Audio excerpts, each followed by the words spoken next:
Broke away and out away is Homer Bailey. Ground ball to third. Frazier gloves. Throw to first, and Homer Bailey, for the second time in his major league career, has tossed a no-hitter. Oh, are you kidding me? Holy Moses, the second player in major league history to hit 7 home runs in the first 10 games. In the air, and the Reds win. What a dream beginning to the career of Jay Bruce. All right, Nick. Not the ideal start that we obviously had hoped for. I can't even get in the middle of the screen. Let me see if I can figure that out on the fly here. Wrong way, or is this the right way? I don't know. Looking good, looking good. No, I think it's the wrong way. All right. I'm struggling here. What do I need to go? I need to go to my left. Okay. There we go. All right. You're trying to work on the bar. We obviously went to opening day, so it's not our traditional path of doing the show. And I don't know. There's obviously a little disappointment, if we're being frank. I know that wins and losses wasn't the thing that we were going to hang this season's hat on anyways, but sure would have been nice to figure out a way to win the first one. Yeah, it was interesting game. It was sloppy game at times. There was a lot of walks on both sides. Not a Manfred's shiny example of an efficient baseball game, but yeah, I mean the Reds did fall down 4-1 in this. It was nice to see them fight back. Tie the game up. There was some positives, like Alex Young and Derek Law looked really good in the bullpen. But there was some negatives, just too many guys that came in and walked guys. And really, I mean, Fernando Cruz was, I guess, maybe the biggest story in this game. He just could not throw a strike at all, which was really surprising because that's not really been his MO at all in his time with the Reds. Yeah, so let's just start off. We obviously have a list of topics here. First inning plus Greene. Not enough really almost items on the bar there for us to go through each individually. But I thought the first inning was probably the thing that I keep going back to when I think back in this game when it comes to whether or not they had the chance to really put their foot down. And listen, Tyler Stevenson's going to be a great hitter. We're not going to sit here and act as if he's completely disappointing or anything of that nature. It is what it is. It's baseball. But you got the bases loaded in the first inning. You got a guy that's already struggled against this team before, and you want to talk about pressure on an opening day start. Next thing you know, you got nobody out. You giving up 2 runs, and probably for all intents and purposes the wheels fall off. At least that's how I look at it. But you got to give him credit. That's not what happened. Stevenson grounded into a double play, and here we are.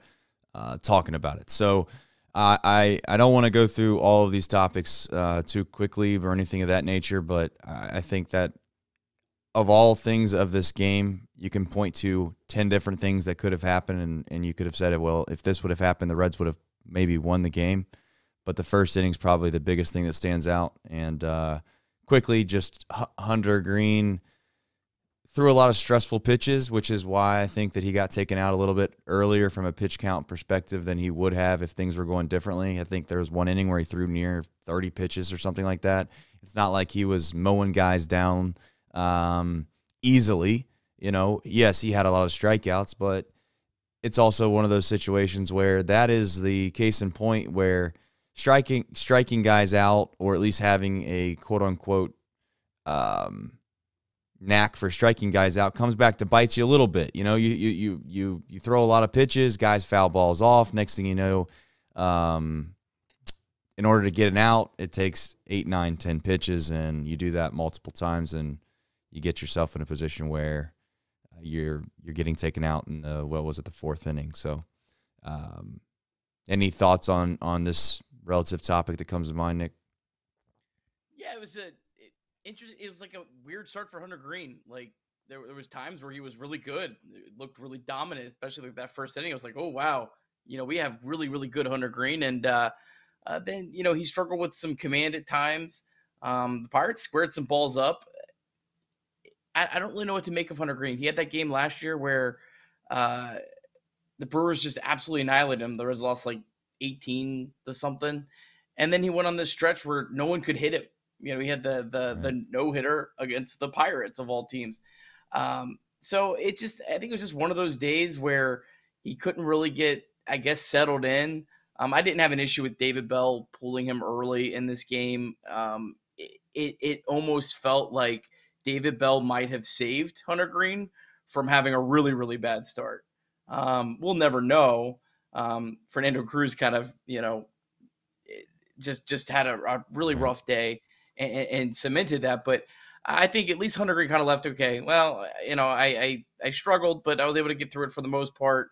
We're on to the next start, and, we'll see what happens from there. But you're going to have this with young starting pitchers. You're going to have times where they struggle. And then the next time out, Hunter Greene's probably going to be dominant for 7 innings, and we're going to wonder, how did he ever struggle against the Pirates? But that's baseball. Yeah, I think that's the only, and I was talking on the way home, driving back, it's like Greene is one of those guys that when he's on, he's going to become so impressive that you kind of want to hold that through multitude of starts and be like, well, remember when he did that? He's just not as polished of a guy yet as a Lodolo, or even, in my opinion, again, I might get crushed for this, but or an Ashcraft. He's just not. He's not there on their level when it comes to just pitchability. Now, he's got incredible stuff. I mean, he can overpower guys, and that's what he is. However, if good at bats get strung out, sometimes I wonder if he can find a way to get deep into ball games when he doesn't have his best stuff. We'll find out. We'll see. That's the beautiful thing for this season. I know it's disappointing. I know that it stinks. Like I'm bummed. But at the same time, one bright spot, and I kind of wanted to make sure we kept harping on some bright spots from here and there. And listen, I'll be the first to admit, Tyler Stevenson, I thought he played very poorly today. But at the same time, it's one game and we'll move forward. Spencer Steer, though, I don't know. I mean, what are you going to say about the guy? He played about as well as one could hope for on opening day. I thought the play at third base that he made, throwing out the guy at home, was relatively impressive. I'm not going to write home to mom about it. Not to jump from subject to subject, but Barrero made a really, really good play at shortstop. I don't want that to go unnoticed. But Spencer really Steer, good play. Yeah, really, really good play. But Spencer Steer, to get back on track and on subject here, hopefully, again, with these young guys, they get off to good starts and they start to feel like they belong. Because the next guy we'll talk about obviously probably doesn't feel that way tonight. But your overall thoughts on Spencer? Yeah, what a start for him. This is a guy that we talked about has I think a legit chance of winning the National League Rookie of the Year. He had a really good spring at the plate. Looked really good, looked really comfortable offensively, and took it right into the first game. And that home run that he hit was not a cheap GABB home run. That was a bomb. No. And then I like that you pointed out that play that he made at home. That was a nice play. That was a big play at that point in the game. That was I think the Reds were down 4-1, and that prevented them from going down 5-1. Yeah, if I remember right. Yeah, it's tough. And I know I've said this before on other shows. It's tough when you're at a game to really be able to consume it. It's tough to consume it from a structural standpoint, right? It's just like you don't see everything that you traditionally see on a broadcast because of replays and for other reasons. So, I see something in the comments. Ted Vaughn said he said he was safe. Obviously he's probably referencing the bag at the end of the game. I thought he was safe at first, too, on the replay they were showing in the stadium. And, again, I'm not privy to the Bally. We did not watch the broadcast at home, so maybe they had an angle that I hadn't seen yet. I thought it was so damn close. I knew they were going to stick with the call on the field, like it or not. If I was on the other side and I was a Pirates fan, I would have fully expected them. I would have fully expected them to keep the call. I know that that's not the popular opinion. I know people in the chat are going to kill me for it. I thought it was the right call based off of what I saw. But again, I didn't get to see all the Bally stuff. But that's here nor there. Listen, the Reds had every opportunity in the world to win this game, and it didn't come down to safer out call at second. Yeah, I thought I'm not a David Bell hater by any means. I thought the use of Stuart Fairchild was a little interesting. He pinch ran for Spencer Steer, correct? Yeah, Um, yeah, he did. but I didn't understand why Bell didn't use Fairchild against the lefty when Jason Vossler, who had a great day today, came up. He did. I thought that was kind of a strange move. There was, I think, 2 outs. I think it was the bottom of the 7th inning, but the Reds were only down, or it might have been a tie game at that point. I don't know. I felt like that was a missed opportunity. I don't understand why Fairchild's on the roster if he's not going to pinch hit in that spot. And David Bell then later in the game showed that he can move his lineup around. Myers comes into the infield to play first base. Right. Stuart Fairchild slides. So it's a pretty simple move. I didn't really understand that one. That one was a little puzzling to me. Yeah, and you know, the other one was not to second guess him because it's easy to do, but as soon as they brought in Cruz, we were like, well, he's bringing in, I think his first batter was a left-handed hitting. I don't know, it wasn't O'Neill, but maybe it was. I don't know at this point. Hell, I can't remember half the day. But I just wondered, like, why is he bringing in a righty right now when we really just need to get out of this jam? And then I try to convince myself, or at least told you, I'm like, well, you got guys coming up behind him that are obviously maybe right-handed hitters. And in fact, I think it was O'Neill because the second guy that hit was the switch hitting Brian Reynolds. So, yeah, I don't know. I mean, it's easy to say because Cruz struggled, and it sounds like I'm right, but it is what it is. So Spencer Steer, I just wanted to say really quickly, that was a bright spot in this baseball game. Hopefully he continues to find ways to play well. I do want to, as we go through this, to kind of keep involved with the chat. I'm going to go through a couple quick comments really fast. We'll get to Will Benson next. I see Ted Vaughn talking about how he struggled, and he did. I mean, there's no other way of putting it. The other comment I seen was from Alex. Was it Alex Wallace? Yeah, Alex Wallace said, I had this thought during the game that I'm not sure anyone in this lineup can carry this team for a week. I don't know. I mean, India looked pretty good. Yeah, he did. And listen, if we're going to be a good baseball team, like, we need to stop. No, I'm not saying this isn't against you, Alex. I'm not saying you're saying this. I'm just saying, like, we need to stop worrying about, like, the old school Reds where we did have some guys that would get super, super hot, but then they'd get really, really cold. Like, I'm so tired of the Reds, and I'm not saying the Reds, but I'm saying in general, I don't really like guys that get really, really streaky, man. Like, we need to find consistent players that don't go 1 month where they win National League Player of the Month, and then the next month they literally, look like a guy that can barely hit their weight. So, I don't know. We'll see. Again, not trying to be super, super Mr. Positive guy here. But at the end of the day, the guys that we were hoping were going to bounce back, 2 of them looked great. India looked great. I know it's one game, but he looked great outside of, again, not to crush the guy, but he made a ground ball look a little more difficult than it needed to be. Made it look a lot harder than it needed to be. However, he played great. So give him credit. Spencer Steer looked good. Will Benson. Here's my thought on Will. I think a lot of people that have watched him play for a significant amount of time like him, which gives me hope, I guess is the right term to use here. It gives me a sense of a little bit of a leash. And I know today was bad, but it's opening day, his first opening day. And I know it's Spencer Steer's first opening day too. So I get it. Can't play both sides of the coin. But I'm hopeful that maybe he just pressed a little bit today and got a little nervous from time to time, and he's didn't play the way that he's capable of. And we'll find out relatively soon. Hopefully over the next month we get an opportunity to see Will Benson, and he has brighter days than today.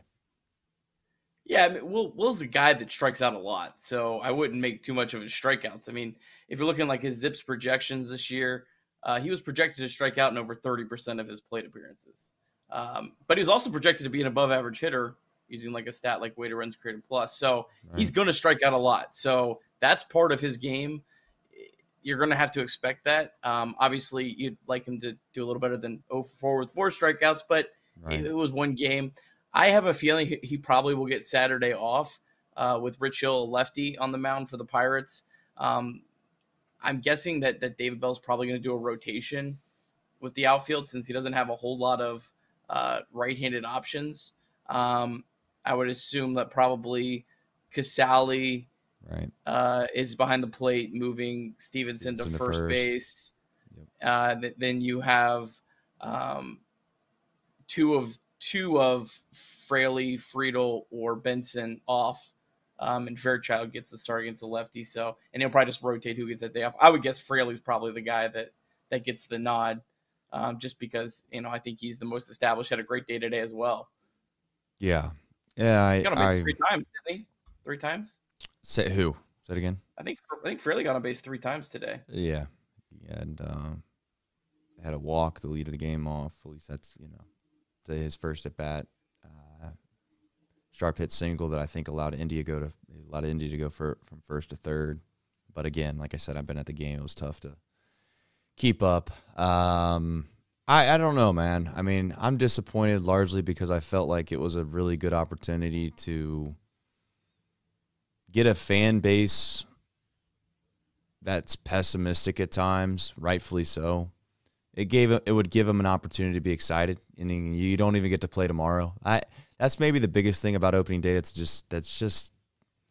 stinks. Like, we're gonna wake up tomorrow and just fester in this, and you don't get a chance to right your wrong, and then you get baseball back, and then it's gone again. It's like, I don't know, man. I get why they do it, but I don't really love the idea of having a day off right after opening day. All right, moving forward.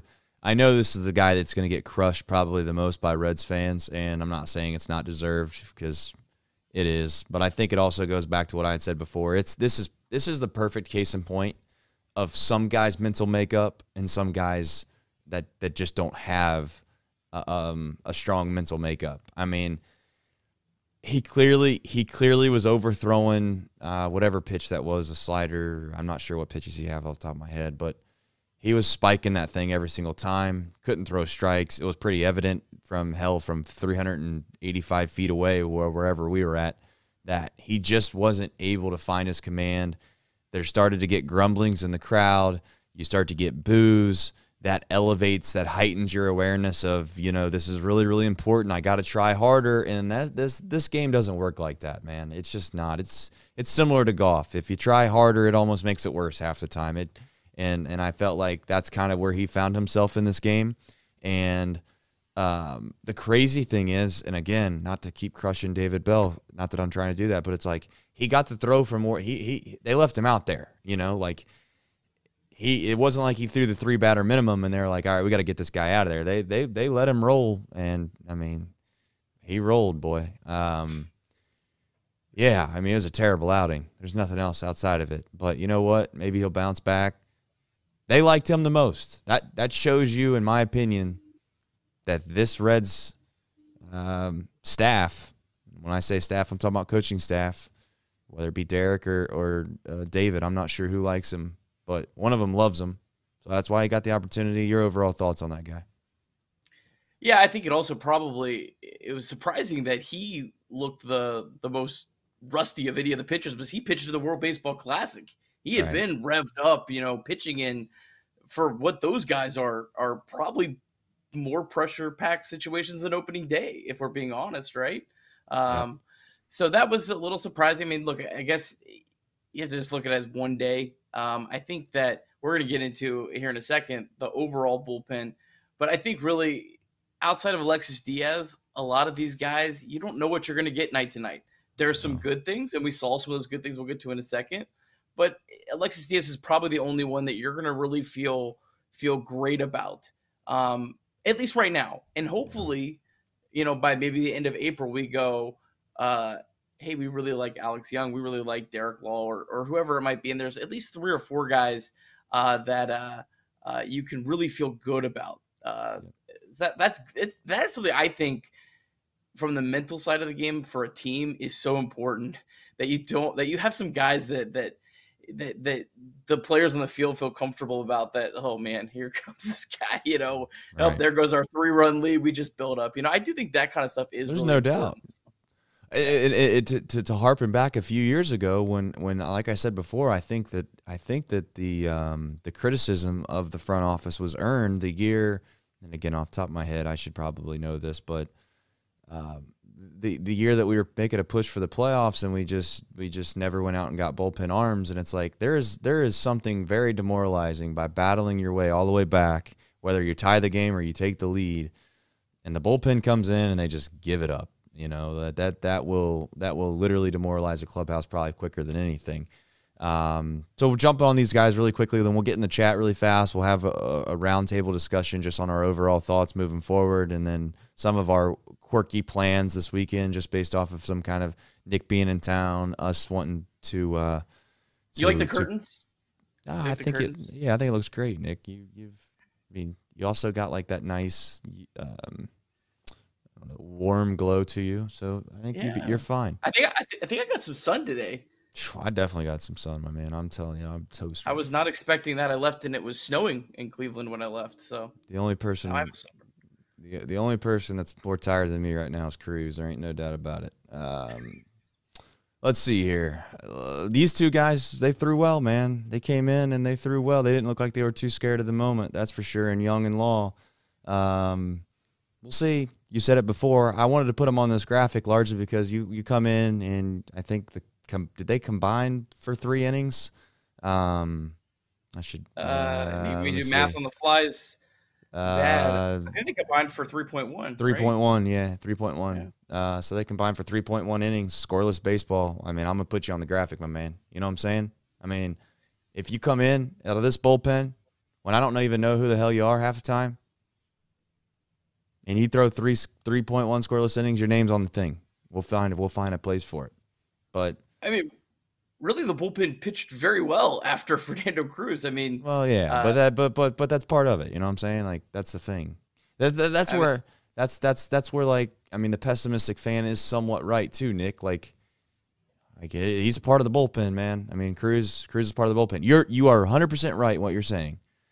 But when you say it's hard to lose 100 games because you go 3-23, it's like, well, they went 3-23. So I mean, and that's part of the season too. You know what I'm saying? Can't just wipe those away and say, well, we played good halfway through the season and we ended the season terribly as well. If we take those two things away, well, you can't do that. I mean, that's like saying, in a football game, if you just take out the first and third quarter, we'd have won the game. I know I'm being a little facetious, but I mean, listen. Cruz did what he did. He shit the bed. Buck Farmer is a guy that I'm really high on. That was just maybe the most disappointing thing of the game was just how many walks. And like the winning run in this game was a walk that stole second base. It was a very cheap manufactured run. And credit the Pirates. That's how you have to score runs. I against a guy that I think is really good, Buck Farmer. I think he could definitely be one of those guys that I hope by maybe the end of April into May that we could say is one of these guys that we can count on. But yeah, I mean, that's just leadoff walk to the number 8 hole hitter is just, it's going to burn you almost every time it feels like. Yeah. And they stole some bags. I mean, they stole some bags too. I mean, give them credit. Pirates were off and running, and so were the Reds a little bit too. I mean, I'm not going to sit here and act like the Reds didn't try to run. They did. I think Fraley had a bag stolen that he could have literally crawled to the base, and Stevenson fouled one. I think he swung at the pitch and fouled it off or whatever, which is fine. I'm not going to kill Stevenson. I love Stevenson. I think he's going to be a hell of a baseball player. If he's already a hell of a baseball player, but I think he can become one of those guys that plays with Cincinnati Reds for a really, really long time. Today's just not his day. I didn't get a chance to see the wild pitch. I want to know what your chat thinks from, like I said, 390 feet away. It looked like a ball that should have been blocked. Looked like the ball that should have been blocked. I know it was scored a wild pitch, but you know what else? They also scored a hit for who'd they score a hit for? Tyler Stevenson on that. Tyler Stevenson, yeah. Yeah. So Tyler Stevenson must be doing some dinner runs or some Grubhub runs for whoever does the stats for the Cincinnati Reds. I do feel like Tyler Stevenson did block. So I think we talked about it before. there was several balls before that one that went through that he had made some really tough ones. I think when Fernando Cruz was on the mound, there was a runner on third base, and Cruz was all over the place. He did stop some pretty. I mean, from where we're at, I don't know for Yeah, sure, but I do. You're right. You're right. I agree. yeah. I agree. I mean, I didn't mean to cut you off. I just saying I think you're 100% accurate. You shouldn't back off the fact that he made some great plays. He did. I mean, but at the same time, it hurts worse when there's guys at third base and you don't make the play. It's one thing to block a ball when guys on first base, but it's another thing to listen, I know the chat. I know the chat is killing Will. And I mean, what else are you going to do? Guy struck out 4 times on opening day. You want me to sit up here and defend him? I mean, I can try. I know you guys are out here saying he's a poor man's Jason Hayward. I don't know about that. If he turns out to be Jason Hayward, I mean, I probably would take that. Red's got it for nothing. I mean, that Jason Hayward. Well, a poor man's. Yeah. You know, one thing I do want to say though, I know that you had said, hey, that might be Ellie De La Cruz light or whatever. I call him the diet version of Ellie De La Cruz, but O'Neal's a dude, man. I'm telling you what, O'Neal's he's a player, man. Good for the Pirates. Good on them. Glad they got a guy that's pretty good. They could use the help just like we could. So, any other things on here that from the chat I want to address? Yeah. Go ahead. Everett asked a good question. I think it was something we should talk about. I think we might have a little bit of expertise on this. How was the overall crowd or attitude today? You want me to start? Yeah, I'll let you go. So I thought that it was really cool how many people were downtown. You know, and I know several people, I saw them, commenting like this. Look, this was a team that lost 100 games, but there was still really great support downtown. Now, the game in itself, it was just a game that never really had a good flow. I think maybe it would have been a little nice to see maybe early in the game Hunter Greene get a little bit more of a push, but I think that's kind of hard to get on opening day. My biggest takeaway, and this is my optimistic brain, so I'm not sorry, but just do it. I mean, yeah. As we're walking through the banks, all I can think is, hey, one of these days, this is going to be the banks in October, and oh my gosh, it's going to be just awesome. It's going to be spectacular. That was my biggest takeaway from the whole day. It was just walking through the banks, seeing that sea of red, all the people that are there for the Reds. For a team that lost 100 games last year, when this thing gets on the tracks, and I think it's getting there, I really do believe that. And when there is playoff baseball in October, it is going to be awesome with what the city has done around Great American Ballpark. Yeah. Well, here's I echo some of those same sentiments, but here's my thought. I'm a very, very critical, unfair, probably at times, critic of the crowd. I don't know if it's fair, what I'm getting ready to say, but I just think that at times Cincinnati Reds fandom should know the situation a little bit better, and there should be times where we rise to our feet. There should be times where we're trying to get a strikeout when there's 2 strikes on a guy and the bases are loaded and there's 1 out. And you could say that maybe that's being pessimistic about our fan base. I'm not saying that. I'm just trying to say that I do think that there are situations where I wish we would have understood. But I also know it's opening day. I know that they lost 100 games last year. I know that many of the people there on opening day are probably more or less there because of, I don't know, because it's just something to do, and they might not be baseball fans. Yeah, so it's like be a part of something. I guess I can't expect it to be like, Game 5 of a World Series or something, right? But that's my overall thought. I would have liked to see it. And AJ, I know you bring up the idea that it's going to be ghost town down there. Listen, of course, there's 81. Listen, guys, there's 81 home games in a Major League Baseball season. When the team's not going to be good and or rebuilding, it is what it is. It doesn't mean that what the front office doing is bad. It doesn't mean that the Reds aren't on the right track just because the fans are not there. The fans will come back in full force if the plan works. If it doesn't, then they won't. If there was 81 Bengals games and they went 2-14 or whatever it would have been, 2-15, There'd be no one there. There'd be no one there. Hell, there was at times no one there when there was only 8 home games.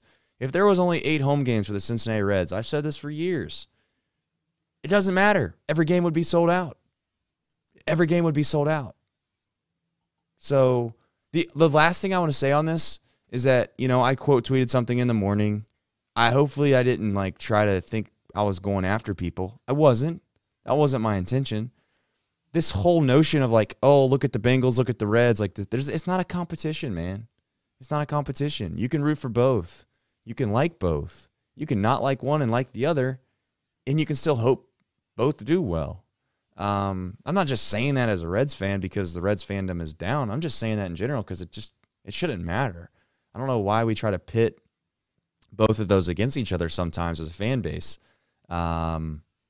It's irrelevant. It's irrelevant. The NFL, we all, this is the last time I'm talking about this. We all know the NFL right now is like a king product, but we can still like Major League Baseball, and we can still go to the games. And you know what? For my money, if it means that the Reds can still play well and there's only 5,000 people there on a normal day, I can get to the restroom quicker, I can go get my food quicker, and I can probably sit in a better seat than I paid for. So I'm all for it. But that's my end of my rant or whatever you want to call it, dialogue. Yeah, Paul talked about it. Our guy Paul, take advantage of it. Take it cheap. Sit right behind the dugout. And I said it before. I don't want to sound like a broken record, but I tell you, some of my favorite Reds memories were 2008, 2009. Seeing guys like Jay Bruce and Joey Votto at the beginning of their careers, often for $5. Walking up to the stadium and getting a great seat and watching them in August and September, and it was fun. You don't have to really base your enjoyment level on what other people are doing. Now, granted, it was it was cool to see all these people at the stadium today. Of course, but if they're not there, it doesn't. I'm still gonna have just as much fun. Of course, Sean, you say I get it. Sean Krutka in the chat says one team is actively trying to win and the other isn't. Okay, so I'm gonna break the. I'll get into this a little bit because why not? So you could make the argument that the leagues that both of these teams play in are fundamentally completely different. It makes it really, really hard for one team to compete when there's no salary cap and they play in a market that's not afforded the same opportunities as these other markets. So they got to find unique ways to be able to compete. I'm not here to make excuses for them. That isn't what I'm doing. We got to find a way to win regardless. There's been teams that have proven that they can do it. The Rays have done it for a multitude of years. The Orioles are starting to figure out a way on how to do it. Hell, the Cleveland Indians just up the road, they do it. So it can be done, and we need to do it. There's no excuses there.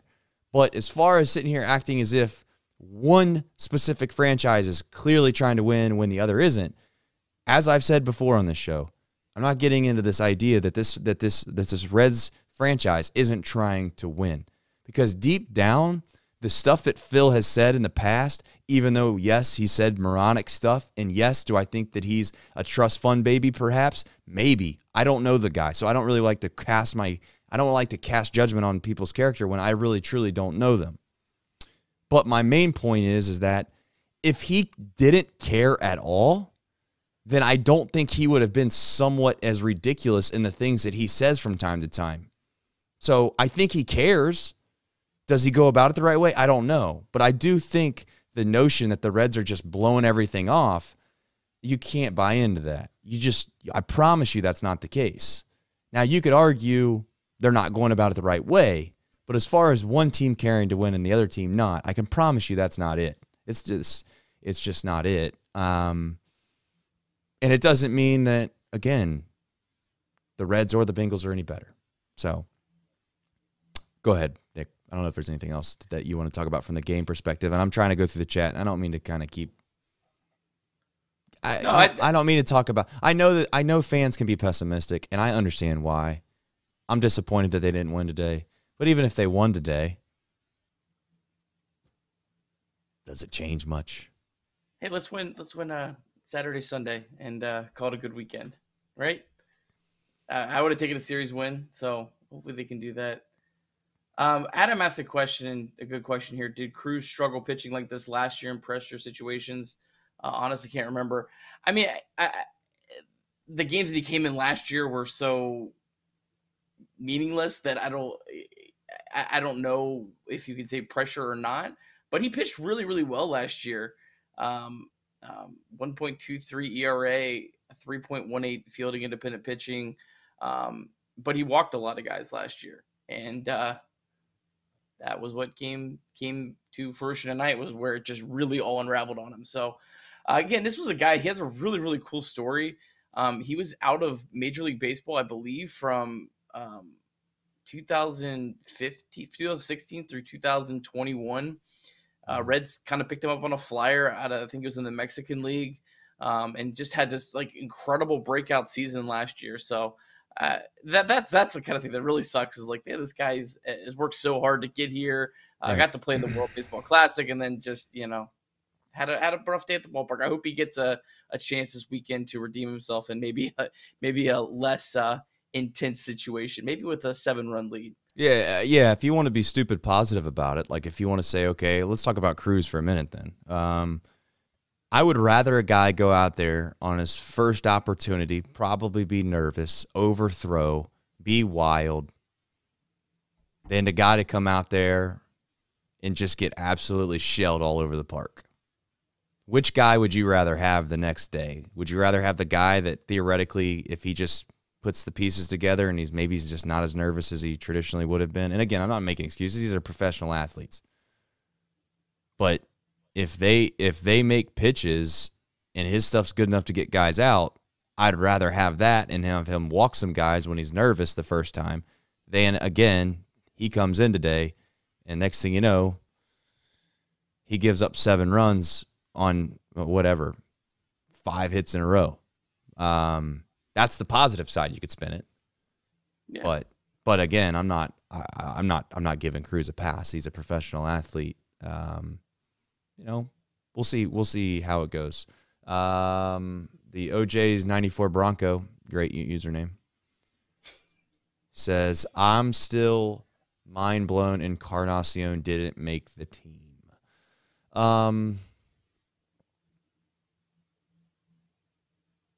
I know that people are going to tell me that the Reds don't do this. And I'm not saying they do it automatically. But I'm also saying that this guy was the best player in their spring camp.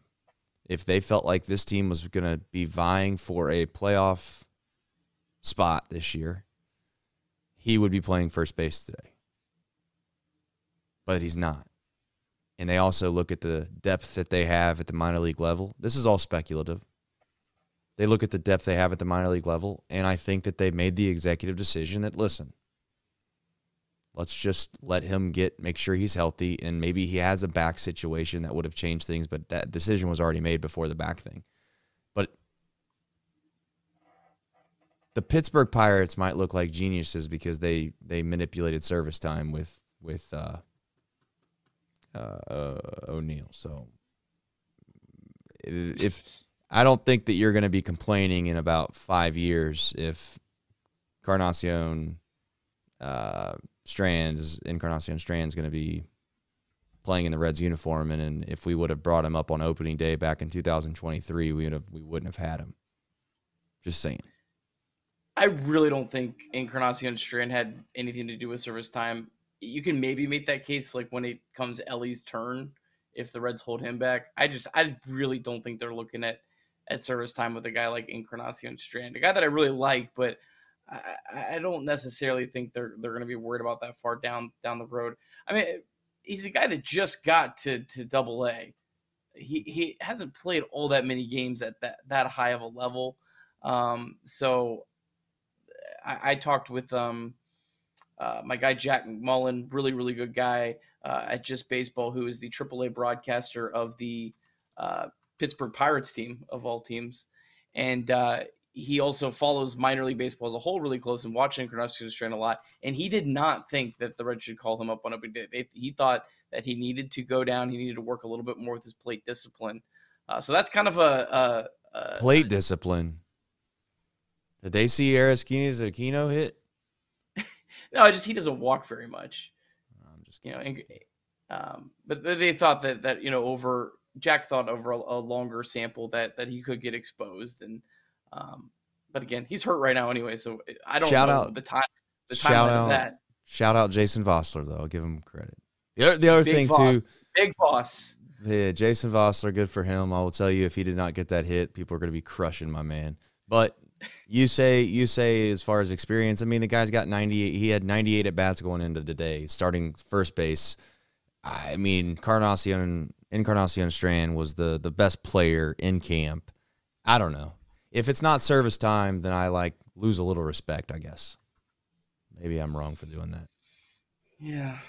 I mean, differing opinions. I'm not going to say I'm right or wrong. I just think that there's reason to believe that if we're trying to win baseball games, he's the best player they had in spring.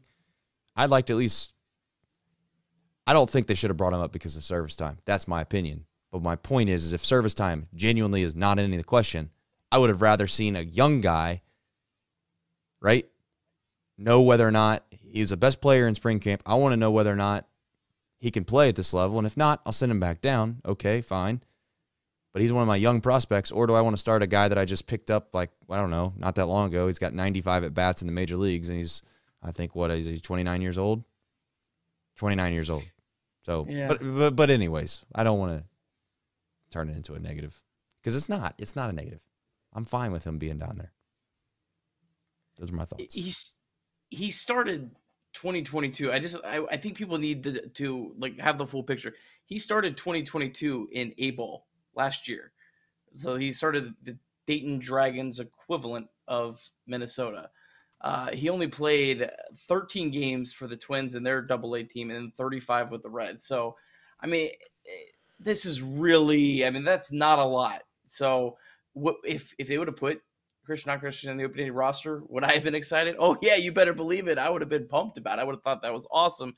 Right. But I can't fault them for doing what 90% of teams would do in the same situation. I get it. I'm just saying I'd rather watch guys that are younger that we believe in and bring them to the major league level when they were the best player in camp if service time wasn't a thing. That's all. It's as simple as that for me. It's as simple as that.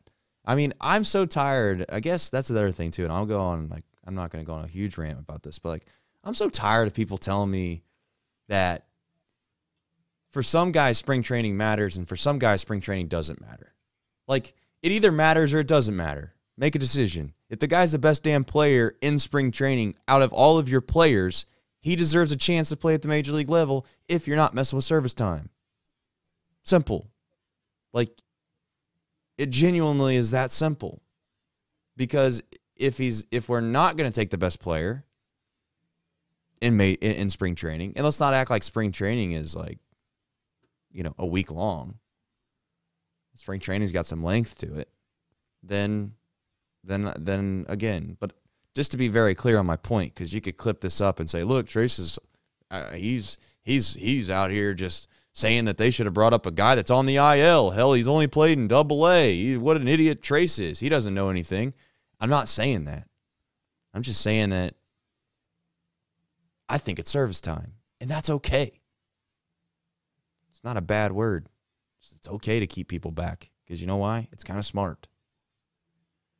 Just don't want Ellie De La Cruz, like you said, to be pulling Pittsburgh Pirates where he's not in the major leagues for 2 more years because they know they can hold him back. All right. Any final things before we go? If we're being completely frank, I appreciate you guys, everybody jumping on here at night. We'll have some fun. Listen, I genuinely, I believe this. Nick is a really intelligent guy when it comes to all of things Reds. I think that I not to boast my own thing, but I played this game for a long time. I've been around this game for a really long time. I'm going to provide insight that maybe is different, maybe is against the grain from time to time.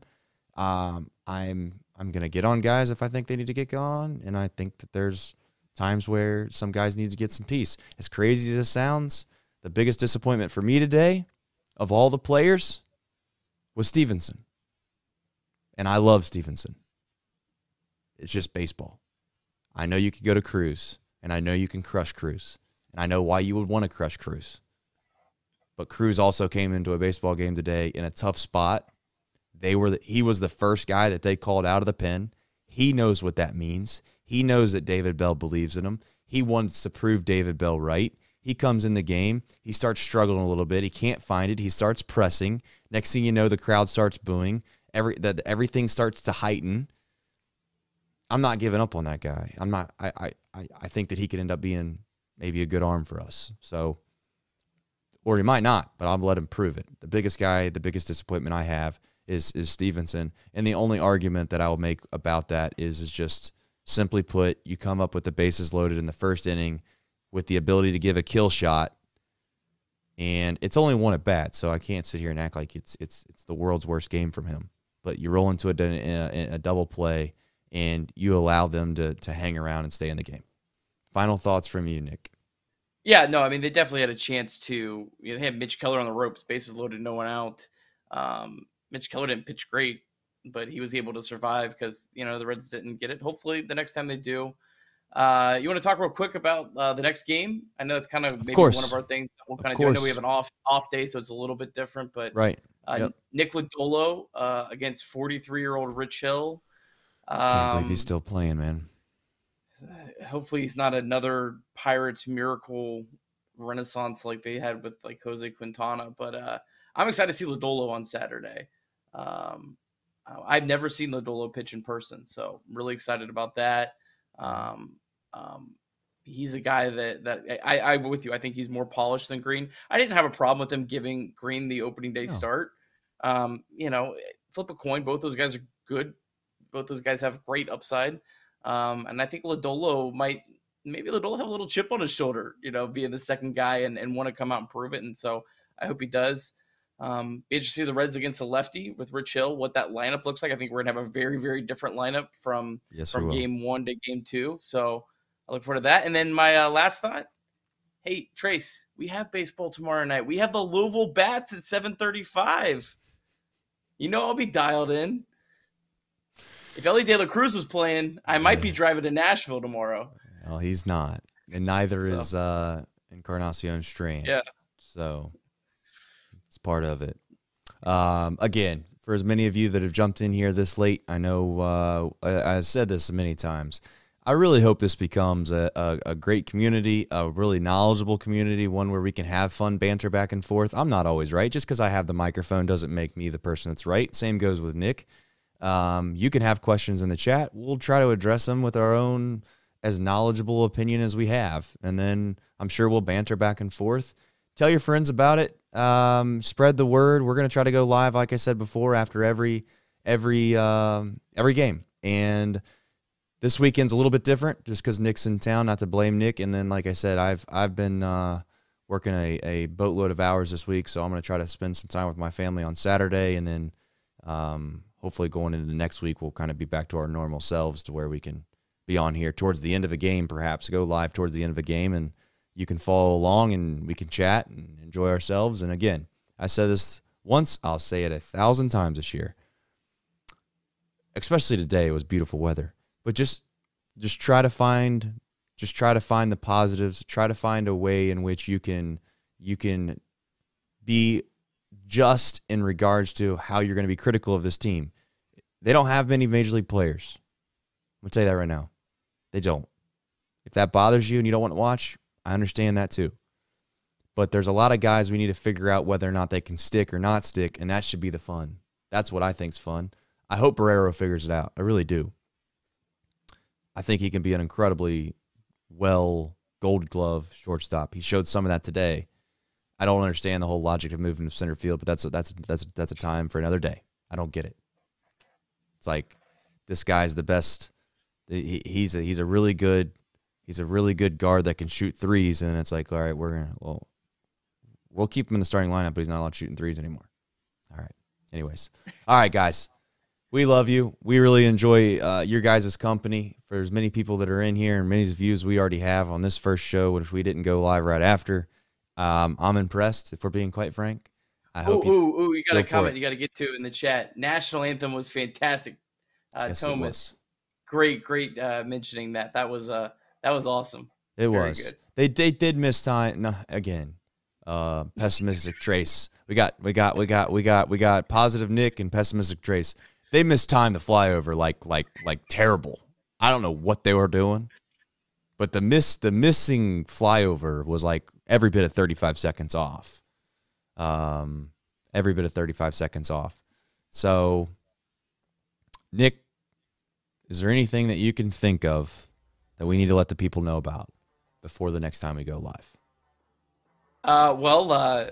This will be up in podcast version. So if you missed any of it, you can listen to it tomorrow morning. I think I'm joining off the bench tomorrow. You Trace are. will have me Tomorrow, 10 o'clock. If you want to listen to some more Reds baseball talk, we'll be back tomorrow live, 10 a.m. till noon. Off the bench. Not with Tom Brenneman. Who's he? It's off Never the heard of bench. him. It's off the bench with Trace Fowler.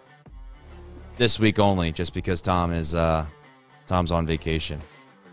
So, look forward to it. Hope to see you tomorrow. In the meantime, please go download, rate, and review Chatterbox Reds. We love you all. Take care. The sun will be brighter another day, and it just might be Saturday. Take care, everybody.